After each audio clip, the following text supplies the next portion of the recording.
here in Washington. Former special counsel Jack Smith is testifying behind closed doors to a GOP-led committee investigating his investigation of Donald Trump during his time out of power.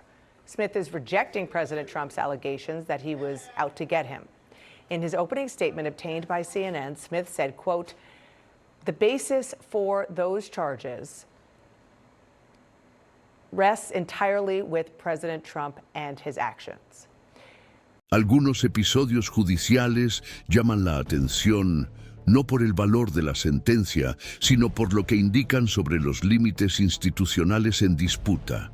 El 22 de diciembre de 2025, el Tribunal de Apelaciones del 11º Circuito de los Estados Unidos confirmó por unanimidad la decisión que imponía sanciones económicas significativas a Donald Trump y a la abogada Alina Habba, poniendo fin a un recurso iniciado tras la desestimación de una demanda presentada por el presidente en 2022.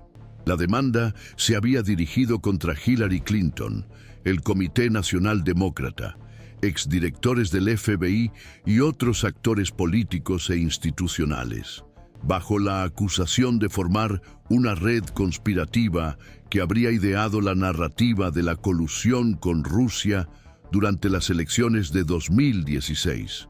Más que una derrota procesal, la confirmación de las sanciones reveló un cambio perceptible en el comportamiento institucional del Poder Judicial, particularmente en relación con el uso reiterado de vías judiciales para fines que traspasan los límites tradicionales del contencioso legal. El impacto del episodio no se limitó al resultado inmediato de la votación. La reafirmación de la condena en un tribunal considerado ideológicamente cercano al autor de la acción produjo una clara señal de que determinadas estrategias procesales pasaron a ser formalmente reconocidas como abusivas, independientemente del perfil político del litigante.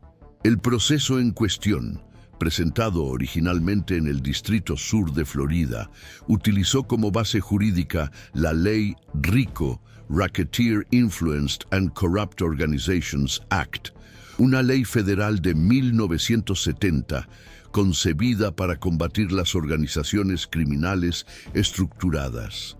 Se trata de un instrumento legal sólido, con requisitos elevados para demostrar un patrón continuo de actividad ilícita por parte de una asociación de personas o entidades. El intento de aplicar este marco a una red de opositores políticos se consideró inmediatamente poco probable desde el punto de vista jurídico. Al revisar la demanda inicial, el juez de distrito responsable evaluó que no solo las alegaciones carecían de suficiente fundamento fáctico, sino que la estructura de la acción indicaba un propósito extrajudicial, orientado a la creación de una narrativa política y a la exposición mediática. La decisión de primera instancia, además de rechazar la demanda en su totalidad, determinó que Trump y su abogada corrieran con las costas procesales de los más de 30 demandados enumerados, imponiendo una multa cercana al $1.000.000. Al apelar la decisión, la defensa de Trump llevó el caso al 11º Circuito, instancia que abarca los estados de Florida, Georgia y Alabama, y está compuesta en gran parte por jueces designados por administraciones republicanas, incluido el propio presidente. La expectativa de la defensa era, en parte, la posibilidad de revisar la sentencia desde la perspectiva de la libertad de petición y el derecho de acceso al Poder Judicial. Sin embargo, el panel de 3 jueces rechazó por unanimidad los argumentos de la apelación. El tribunal reafirmó su valoración de que la demanda era frívola, carecía de fundamento jurídico y representaba un uso indebido del sistema judicial federal. Los magistrados respaldaron no solo el contenido de la decisión original, sino también la severidad de las sanciones impuestas, basándose en el entendimiento de que el Poder Judicial dispone de instrumentos para protegerse contra los intentos reiterados de distorsionar sus funciones con objetivos esencialmente políticos. El hecho de que la confirmación de la sanción se produjera en una instancia de perfil conservador amplió el alcance interpretativo del caso, ya que demuestra que los criterios técnicos adoptados por el tribunal se impusieron a cualquier expectativa de alineamiento político con el autor de la demanda. Entre los puntos más relevantes de la decisión se encuentra el régimen de responsabilidad solidaria establecido para el cobro de la sanción. Esto significa que los abogados de los demandados pueden ejecutar la totalidad de la deuda tanto contra Trump como contra Java, independientemente de su participación proporcional en el proceso. En la práctica, este arreglo jurídico amplía el alcance de las medidas de cobro y anticipa la posibilidad de utilizar instrumentos como el registro de garantías judiciales sobre bienes inmuebles, el bloqueo de cuentas bancarias o la interceptación de ingresos vinculados a entidades comerciales del presidente. El cierre del proceso en grado de apelación hace que la decisión sea definitiva y ejecutable, sin que quede ninguna instancia superior con jurisdicción directa para revertirla, a menos que la Corte Suprema decida aceptar una eventual petición extraordinaria, hipótesis considerada improbable por las características del caso. De este modo, el episodio marca no solo la penalización de una conducta, sino el inicio de una nueva etapa en la que el centro de atención se desplaza del debate jurídico abstracto a la aplicación práctica de mecanismos de cobro patrimonial, que involucran a una figura pública de alto perfil. Aunque no se trata de una condena penal, ni de un precedente vinculante en sentido estricto, la decisión del 11º Circuito ya ha sido citada por juristas como un hito en la contención institucional del uso estratégico del Poder Judicial por parte de agentes políticos con acceso privilegiado a los medios legales y mediáticos. El interés en torno al caso también se amplificó por la naturaleza de la sanción. En lugar de simplemente desestimar los méritos de la acción, el tribunal optó por atribuir un costo real al intento de instrumentalizar la maquinaria judicial. Esta elección resuena en otros procesos civiles y administrativos que involucran a Trump, y puede influir tanto en la conducta de futuros litigantes como en la posición de los abogados ante demandas con un sesgo político explícito. En lugar de funcionar como una etapa más en la ya extensa trayectoria jurídica del presidente, el caso pasó a ser analizado como una respuesta del sistema a la persistente sobrecarga impuesta al espacio judicial en disputas electorales, partidistas y narrativas. Este cambio de interpretación, por sí solo, ya representa una ruptura con los patrones anteriores. A partir de ese momento, lo que inicialmente parecía una sanción económica puntual pasó a interpretarse como parte de un proceso más amplio de convergencia institucional en torno a los límites del uso político del Poder Judicial. La decisión del 11º Circuito, aunque centrada en una acción específica, reactivó debates anteriores sobre la responsabilidad de las figuras públicas en el manejo de los instrumentos legales y la capacidad de los tribunales para preservar su integridad frente a la judicialización estratégica de la política.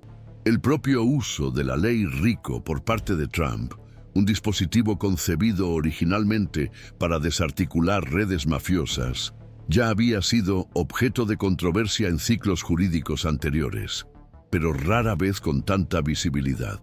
El intento de aplicar esta estructura legal contra una amplia gama de oponentes políticos fue interpretado por los observadores como una extrapolación sin precedentes, en la medida en que buscaba enmarcar a los adversarios institucionales dentro de un esquema criminal altamente tipificado.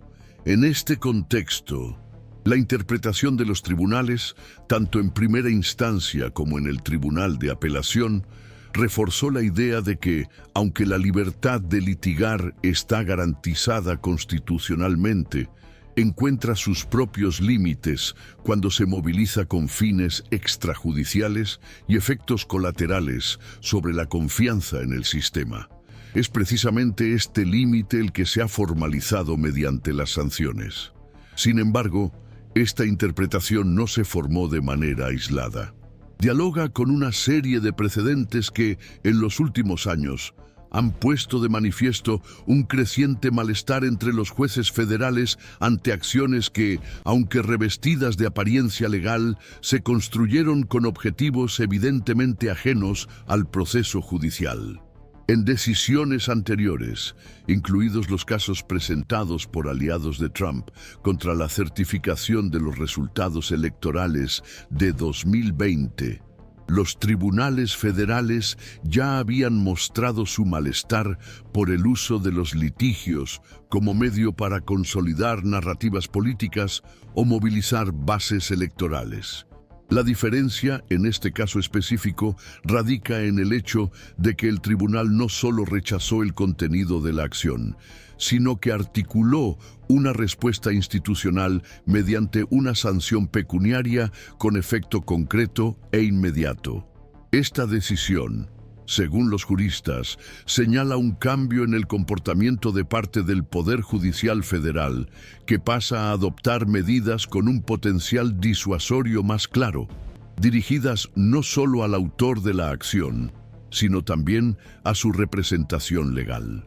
Otro factor que refuerza la importancia de la decisión es el perfil del tribunal involucrado.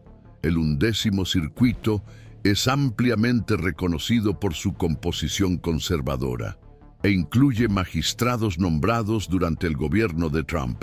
El hecho de que esta instancia haya actuado de manera unánime, confirmando la sentencia del Tribunal de Distrito, ha sido interpretado por los analistas como un indicio de que, en este caso, la alineación política de los jueces no se impuso al entendimiento sobre los límites de la litigación aceptable.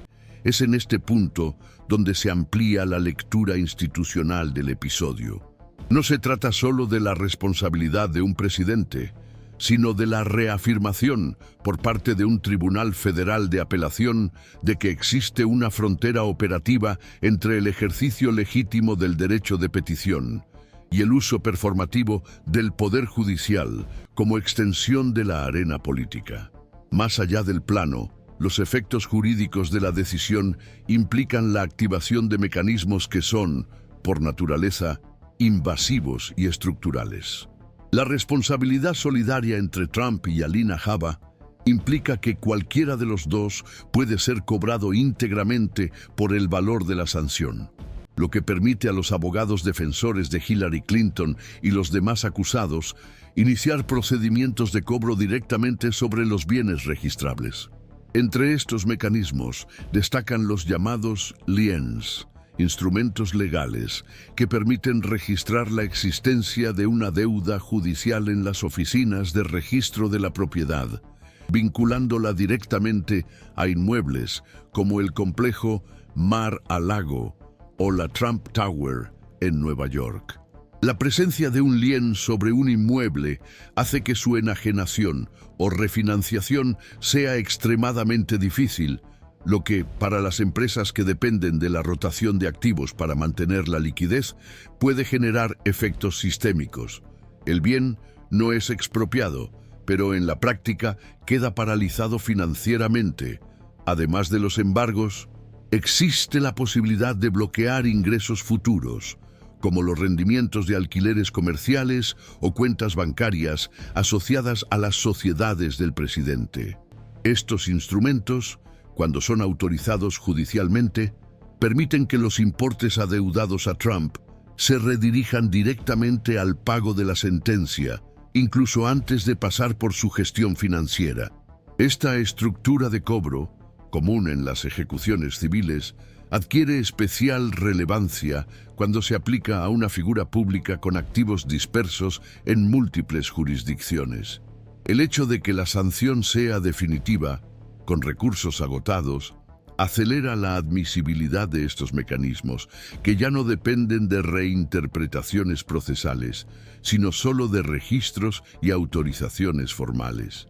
Es este conjunto de procedimientos, sumado al origen político del litigio, lo que confiere a la decisión una dimensión institucional más amplia.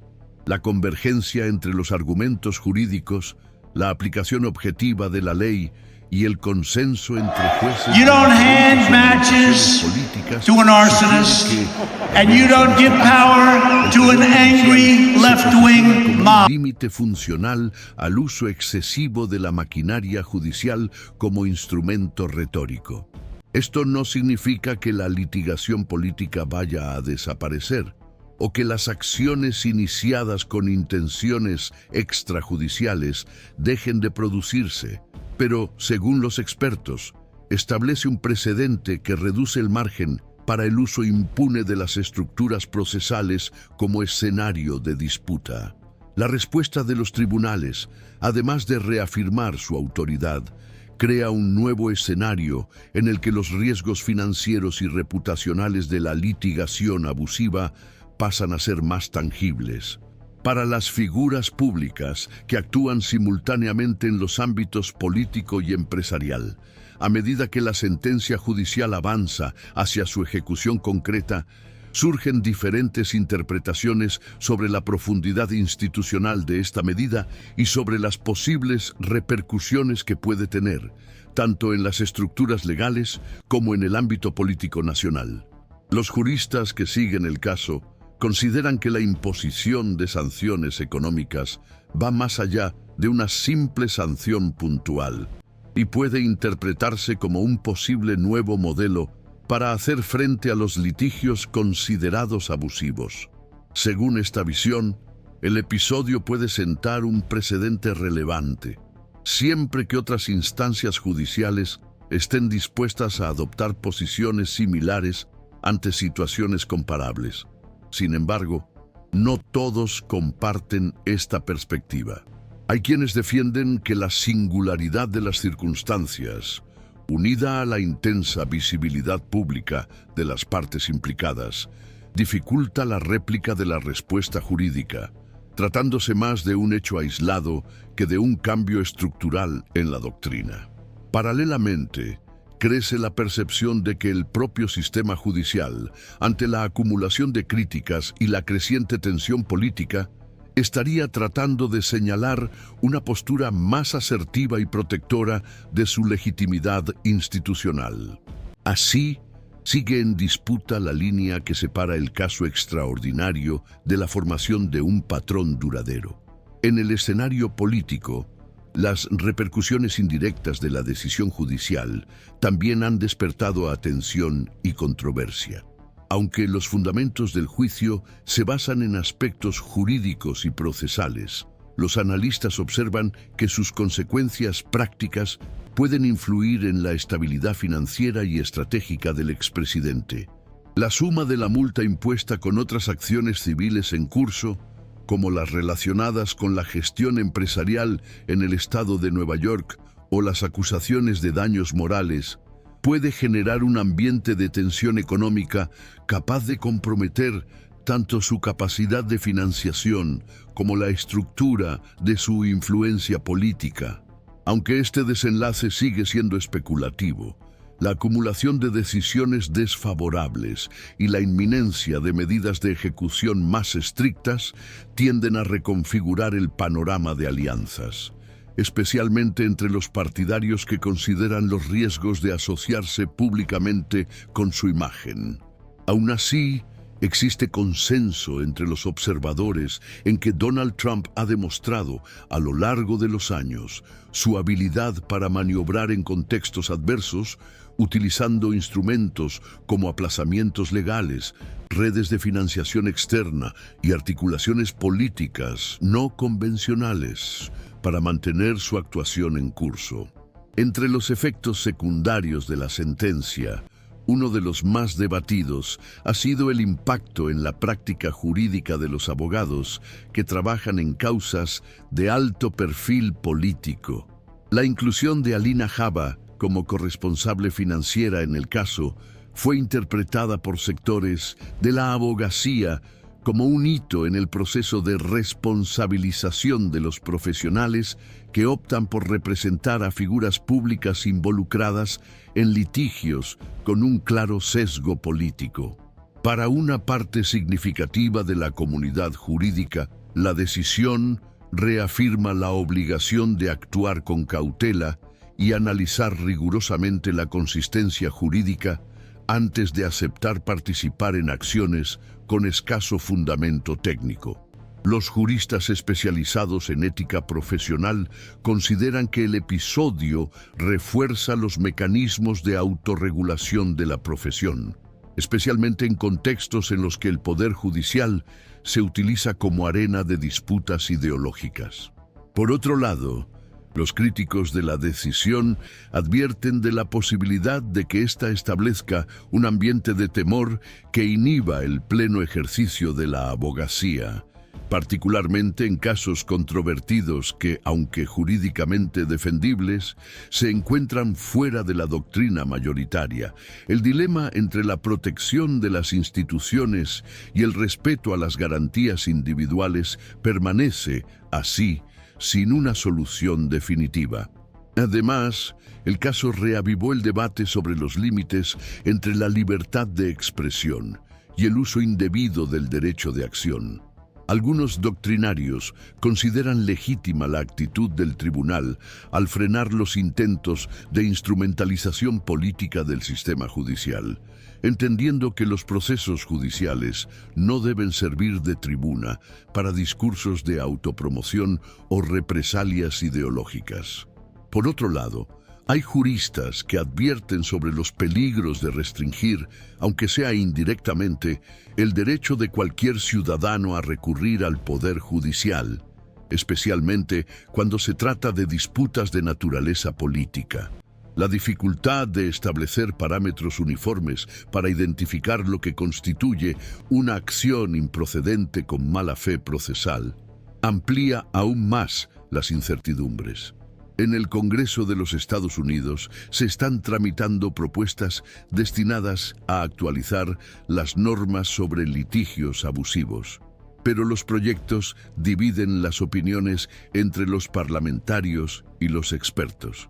En este contexto, el proceso entre Donald Trump y Hillary Clinton se convierte en un ejemplo simbólico en torno al cual se concentran los debates sobre el equilibrio entre el rigor judicial y la preservación de los derechos fundamentales. En la práctica, el cumplimiento de la decisión aún está abierto y puede tomar diferentes rumbos, dependiendo de las estrategias elegidas por cada una de las partes.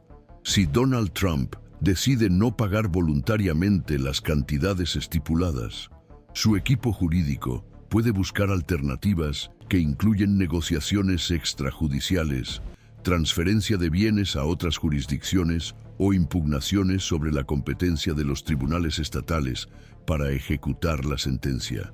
Paralelamente, los abogados de la parte acreedora ya están considerando recurrir a las instancias locales de los estados de Florida y Nueva York con el fin de registrar garantías e iniciar los procedimientos de cobro judicial.